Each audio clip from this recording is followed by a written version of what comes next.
What's the best way to learn reverse pumping? If I waveboard and rollerblade but can't move at all with these, what the heck am I doing wrong? So if you guys ride Freeskates, you know that people ask questions about them all the time. So today we wanted to do a quick little Q&A. Please do a video on 1 foot pumping. I have no clue how it works and I haven't found any tutorials online. Stepping off of the front skate for a second, and then putting it back on, and then working your way up to eventually being able to like follow it for multiple seconds and catch it again. Eventually you learn that you can speed up to the skates by pumping with that 1 foot. The big tip I have to add on that is not lifting up your foot too much when you're trying to practice. I think when I started 1 foot, I thought I needed to lift my floating foot clear up off the ground, but that just makes your body lean all the way and just makes you sweep. Oh, watch out for that. Nice. What's the best way to learn reverse pumping? Just give yourself like a fake limitation. Skate at a wall or something and try to stop before you hit the wall. You're resisting, right? Sure. So instead of complying and going with the flow of the pump, you're resisting the nature of each stride. So it takes a little bit of getting used to, but I can almost do it in 1 or 2 strides, like all my speed lost. Once you're really familiar with the pumping motion, you can start to learn how to resist that motion and you fight it while you're doing it. Yeah. If you guys want to see a more in-depth attempt at making that video, let us know. How and when to apply pressure in the pumping motion to gain speed. When you're doing toes in and toes out, it's not going to give you speed unless you're pushing and pulling. That's the direction that your pumping should be in. Forwards to your chest and backwards to your back. That's what the strides are. Push, pull. You ever seen it before? No. First time. They always come up with something new. Yeah. You're probably better than me at that. Okay, 7-Eleven. 7-Eleven. Oh, nice. And the other 7-Eleven. Yeah. Oh, actually, nice. It's 7-Eleven. Kevin 11. A big fan of your tutorials and JMK. Is there a chance we'll do a tutorial on the surf pump? There is that one we made on 3 pumping styles. I can have that linked in the description, but yeah, there you go, Jack. Surf pump. Instead of toes in, toes out, you're kind of moving them both together like windshield wipers. And besides that, I mean, you're throwing your weight back and forth and getting comfortable and bending your knees, getting comfortable with the way you're throwing your yourself. upper body to kind of allow your lower body to flow, really. Honestly, yeah, the biggest tip on that is do that a lot, and there's no way you're not gonna get smooth if you just make it a habit like every day. In your videos, you talk about riding switch. What is riding switch, and what are the pros to learning it? Switch is basically necessary for a lot of the tricks that you land, like the throwback, where you're then riding the switch direction, so. Which is essentially riding backwards if you think of roller skates. It's just learning how to ride backwards. The other thing about switch is like, it really makes you realize there's like the other half of the sport. Just think that you could be doing everything you're doing this way, just that way. If you learn how to go switch, your pumping is just gonna be smoother and more well-rounded. The same feel that you have with your regular riding, ideally you would want to try to get with your switch riding. Overall, I'd say it improves your comfortability and form and makes so many more maneuvers and tricks accessible. If you don't care too much about tricks, I would say just the 180 alone and the ability to shift the way you're facing is worth learning switch early on if you can. As the earlier on, the better. How do you push off to start riding? Kind of loading up with that back toe, loading up the pressure, moving that front skate to get a feel for that line, that direction. And also it's important that the wheels are faced straight, not the decks, but the wheels, so that you can push off in a straight line.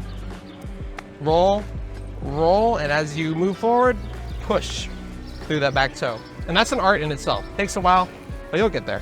It's one of the bigger like learning curves on Freeskates. It's the very beginning, right? Yeah, big hurdle, but the rewards are so good. Do you have any recommended PreSkate stretches? Yes. So I bike down to like the beach and then I'll get to the boardwalk and I'll be all tense. So it's like, you want to stretch before you skate. I mean, even after too. It's typically like this until I feel all my muscles have like fully extended and are relaxed. So like this for like 5 minutes maybe, as I'm like, you know, I'm listening to music, whatever. Sometimes I'll be like listening, I'll be on Instagram, like as I'm stretching. Then I'll go for a lower squat where I'm like, nice. Touching this one, and then I'll transfer to then the right leg. You don't want to skate on like a really super tight muscle, like let it be loose, and then you can have like some more flow to your riding. It's better to have that extended reach in case you accidentally extend to that length, right? Because then that's how people will pull their muscles. That's why I do it, is because if I ever do a trick and I go, oh, Yeah. If you haven't stretched that far, your muscle might pull. The stretching out like gives you the durability, agility, and flexibility that you need. Durability, agility, flexibility. Do you think you can make it across on your skates? Yeah, let's try. We gotta typically go one skate at a time. Huge gaps. Oh. How to adjust foot placement while riding, and if it's important to learn how to skate in awkward foot placements. Yeah, that's one of the more important things I do in general. Like 90, I feel like secretly that's what we're doing 80% of the time. Sure. And you just don't even know. No one knows it. No one even. Not even us. No. Like we don't. Sometimes It's not we don't something you think about, Sometimes I don't even especially. think about it. Like right there, I just did it and I didn't even think about it. Right, because like oh shoot, these cracks are. and big. sometimes if you're not paying attention, these cracks will get you. But like your feet are just gonna shift on the skate all the time. As a free skater, you got a really small platform, and your foot ideally should be in the center. But when it's not, which happens all the time, you got to get used to subconsciously adjusting. So right now, I can feel that my left foot is not in the center, even without looking at it. So what my brain's gonna do is be like, okay, how do we feel for the center? And do little baby lifts until we're centered.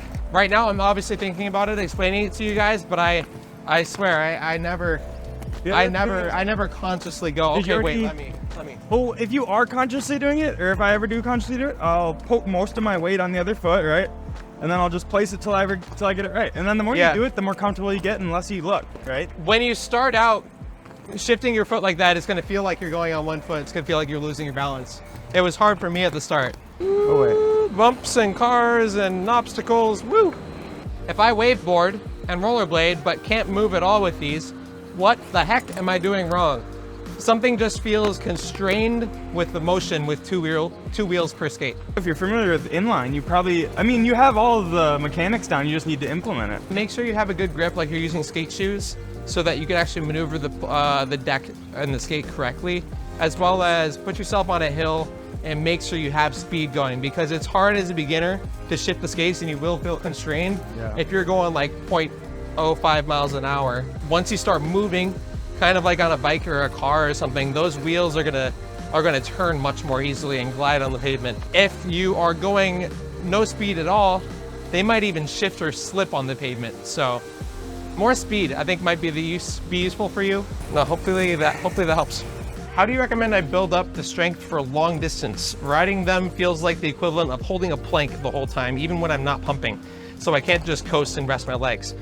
Because I remember when I was getting better and better, like the 3rd and 4th year of riding, I always told my buddy that I felt like I was using less energy the better I got, because you learn to do quick pumps, get the speed and coast for a second, right? And if your bearings and wheels are good, you should coast for a second. Oh, that was gutsy. That could have gone into the water. Oh, I didn't even think about that. This is my personal set. Why are you? A simple hack is holding your feet closer together. A lot of beginners, and for a long period of time, will have this habit of skating like this. So biggest tip there, instead of holding them out here, because this uses up all of your like range of motion, right? And you're locked out here. You want that range of motion to instead be this way, so you can use the skates and actually pump and not be locked. And I mean, even I feel tense right now. So closer together, bend your knees. There's a danger of sweeping if your weight, the center of mass gets off. So ease your way into it. Ease your way into it. Oh, woo. What was that? We got that on camera. I think it was A zip tie. A zip tie. No, I'm just kidding. I'm throwing that away. I might just buy a water, honestly. How do you build speed without an incline hill? I'm tempted to make a whole tutorial of like how to skate while removing the advice of going downhill, just so I can show how that would work, because the reality is we try to teach people on the San Diego Mission Beach boardwalk all the time, which is just flat pretty much all the way through. So, I mean, how does it work? Number one, you might want a wall or maybe some pillars, better yet, to keep pushing yourself off again and again. That's how I learned on flat ground. I didn't learn on a hill, mostly because I didn't have that advice. There weren't very many videos telling me to do that. Number two, maybe try and learn with a friend. They don't even need to know how to skate. Just make sure they're running along with you and staying with you, so that you can hold them properly, or they can hold you properly, so that you can stay balanced and give you that speed, and then eventually let you go, and then you can coast until you need to bail and step off. And have them keep pushing you, getting you that speed. The biggest thing is speed. That's why we say in all the videos to find a hill, is because it's gonna give you that speed, especially when you're alone. And then number 3, this is kind of cheating, but if there is like a mini incline somewhere, like a little ramp that can give you that initial speed and then the rest is flat, you could get on a slightly raised area, set up your skates, push down the little ramp. I'll put a picture of what I'm talking about. If you have one of these, or if you can find a natural terrain occurrence of that, that's another way you can get some speed on flat.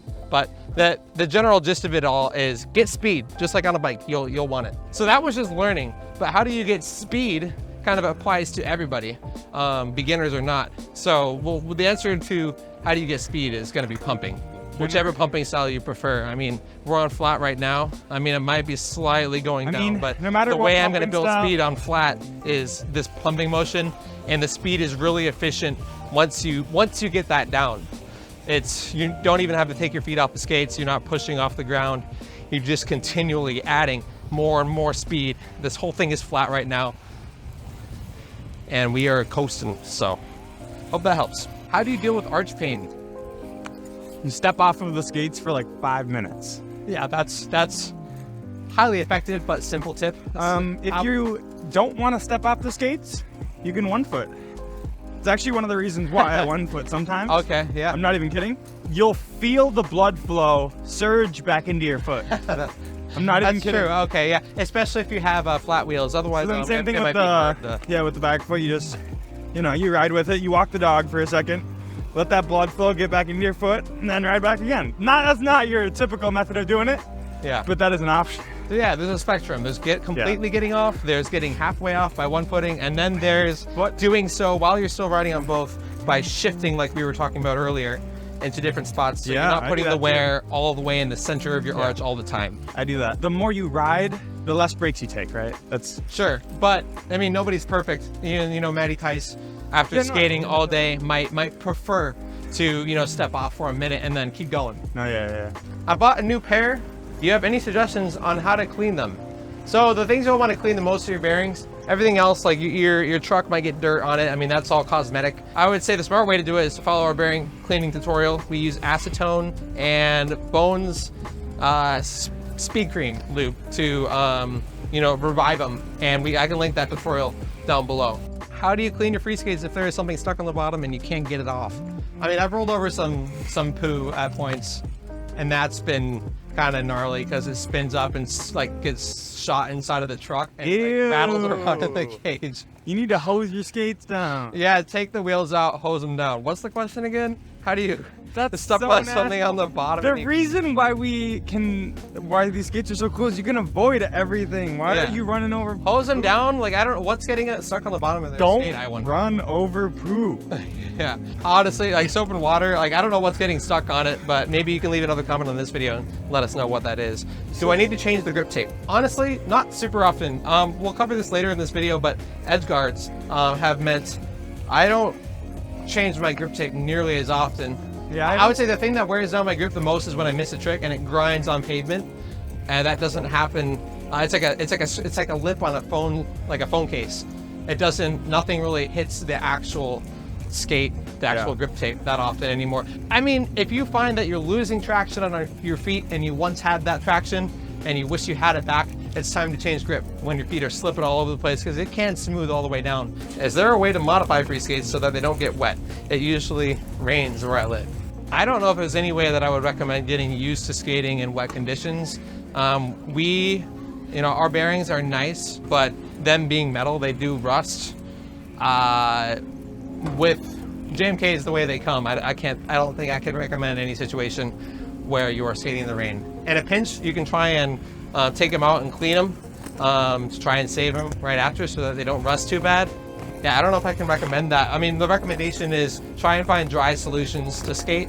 If you're just in a super rainy season or overall rainy location, I don't know. I mean, I come from Iowa where there were some pretty rainy seasons and I would just not be able to skate except for like practicing in my garage and such and working on like small tricks and maneuvers and 180s and spins in my garage, I would say. Gotta work with what you got. What are the best shoes for free skating? Please answer this. Any skate shoes that are flat. Skate shoes, yeah. I mean, skate shoes off the top of the dome are Nike, Adidas. Nike, Adidas, Lakai, Vans. Vans, Lakai, DC shoes. DC. You type in skateboarding shoes. I've seen New Balances even. You'll want a flat bottom with that gummy texture, just like any skate shoe. Walk into Vans or Zoomies or whatever skate shoe shop and you'll see what it is. I mean, I've ridden everything from skate shoes to just smooth dress shoes, like from going to like a wedding and stuff, or even high heels, regrettably, like 6-inch heels. Obviously, some of those are more recommended than others. The recommendation is to have skate shoes.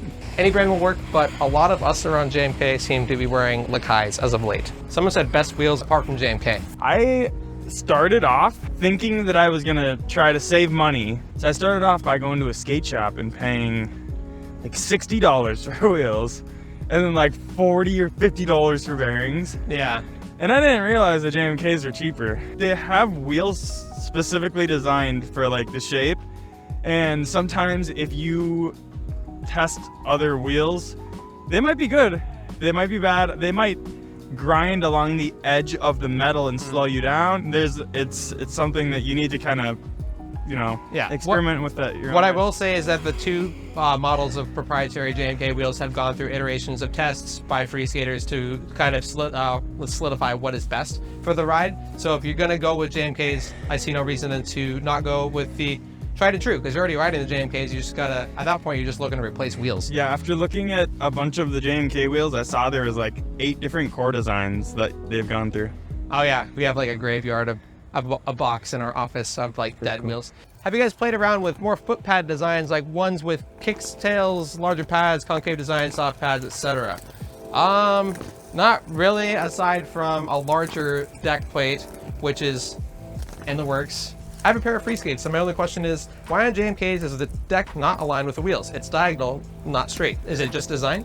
I have a couple explanations for this. Number one is, as humans, our feet are just kind of naturally out. Number two, on a snowboard, you can kind of refer to that. It has 15 and 15 degree bindings. I would assume for a little bit more stability than having your feet parallel. It's a bit more of a comfy stance to be in. And then the more technical free skating explanation is, as free skaters, we rely on range of motion with the rotation of your foot. Look how far my foot rotates inward, and then check out how far it rotates outward, clear back here.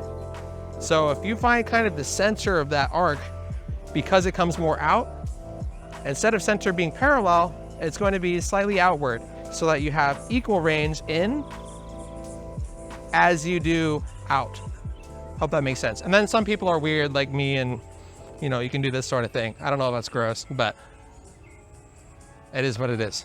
Should I get edge guards or not? You wanting or needing edge guards is going to depend on the benefits of edge guards and if you think they are necessary. I can name a few. It used to be that they couldn't do throw tricks if you have edge guards, but it's no longer the case. You can throw, it'll come back to you. The new edge guards are pretty nice. They're the ones that are not labeled premium. Edge guards give you a little bit more surface area on the skates, which makes it a little bit more comfortable while riding. It gives you a lip for flip tricks. It makes it quiet when it hits the ground as opposed to metal on concrete. It makes them less abrasive, I guess, to hardwood floors indoors. If you're someone who keeps your skates clean and likes to skate around the island in your kitchen or something, I know a lot of people do that. If you're an indoor skater, it's gonna be less damaging to the terrain indoors, I guess. One thing I love about not using edge guards is the sound that the skates make when it hits pavement. It's just that noise when you do that is like a good reason not to have edge guards. Oh, and then grinds. If you grind in the skate park or on a ledge or something, the edge guard might catch a bit depending on what the material is that you're grinding. If you have metal on whatever that is, it's always gonna be a hard surface. So metal on whatever that is, it's gonna be a good combo. So I choose to use edge guards for basically all the pros I mentioned, as well as it just hurts less when I miss a flip trick and it hits my ankle. Metal doesn't feel the best when you do that repeatedly. So if you want more in depth or just a recap on all those points, I would recommend checking out our edge guard video, 7 benefits of edge guards. Link below. Will you guys add more Freeskates to Amazon? We keep our Amazon selection pretty limited. For the biggest and widest selection, we have everything listed on our JMK site, so I would just recommend shopping there. When will we get an official JMK Ride Backpack with skate holders?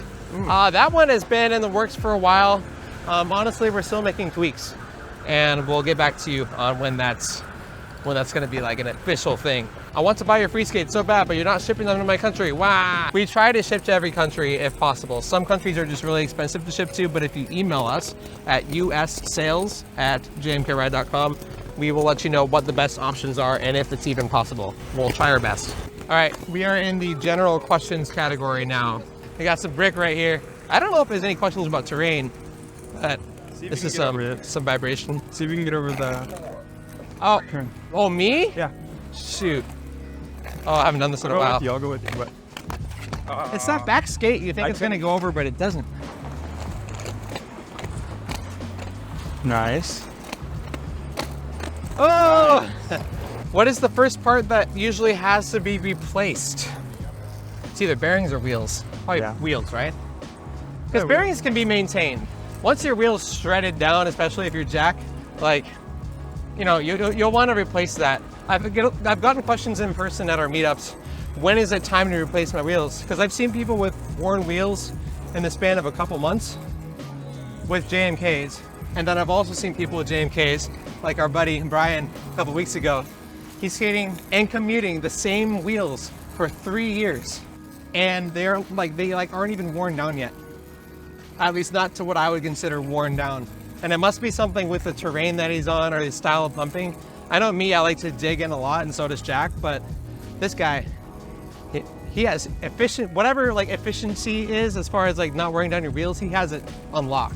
Yeah, because if you don't go that fast, you're not actually taking any material off of the wheel. Sure.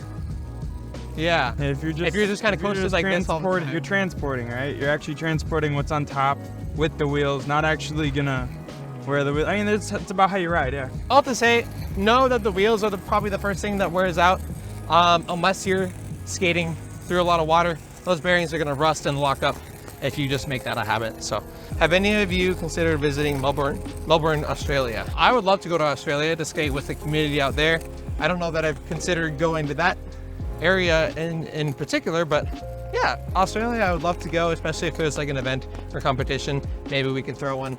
Keep It Cheese says, when will there be a US competition? I know both of us want there to be.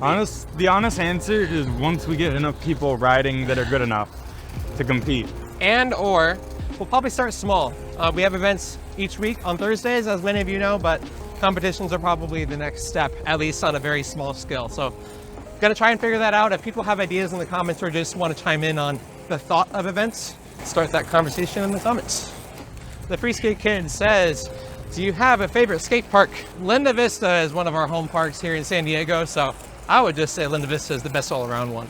My favorite is in Minnesota, but yeah, Linda Vista is good. Freeskate Podcast, says Sam. We had a run for a while. I think we were just focusing on other things and focusing on... I don't think they were very productive. They weren't the most productive, but I also think there's always new ways to adapt and try new things. If there's a want or a need or like suggestions for what a good podcast would look like, I'm open to hearing ideas in the comments. I've also internally thought about, I don't know, would a podcast on wheels, kind of like this sort of setup? What's the worst fall that you have had? The worst fall I had was when I was skating in a park, yeah. I don't know, like a 10-foot fall. 10 foot?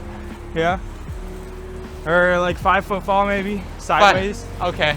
For me, I was skating when it was like, and don't do this, I was downhill on a actual street, pitch black, can't see, feeling the wind rushing by at night, and there was just a hole that was big enough for my whole skate to fall into.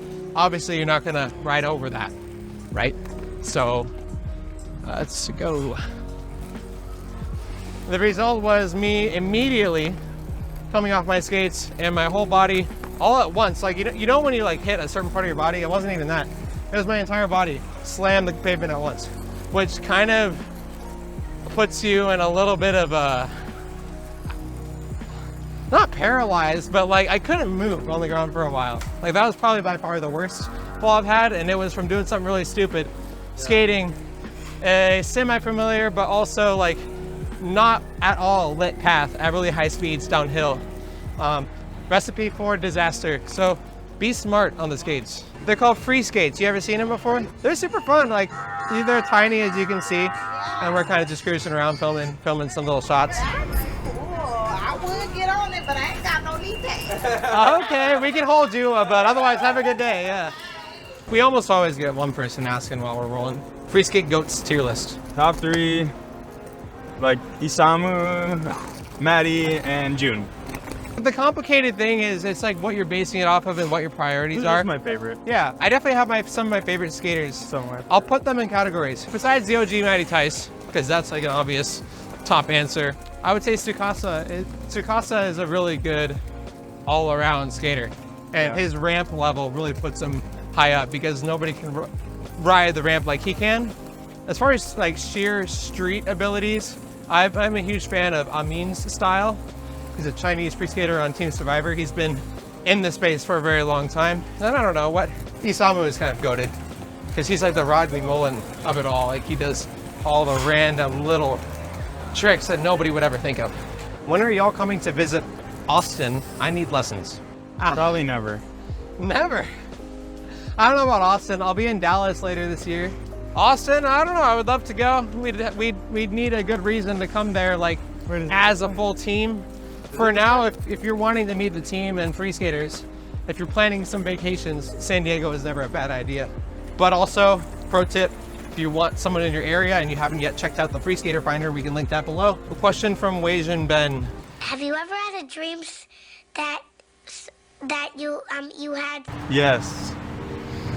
I will answer yes to that. So that's actually the end of all of our questions. Hopefully we answered a lot of stuff for you guys and you guys got some value out of it. If you have any added questions for us that we can answer, happy to chat with you guys in the comments. And yeah, thank you for hanging out with us today. Don't forget to roll with us. So cool.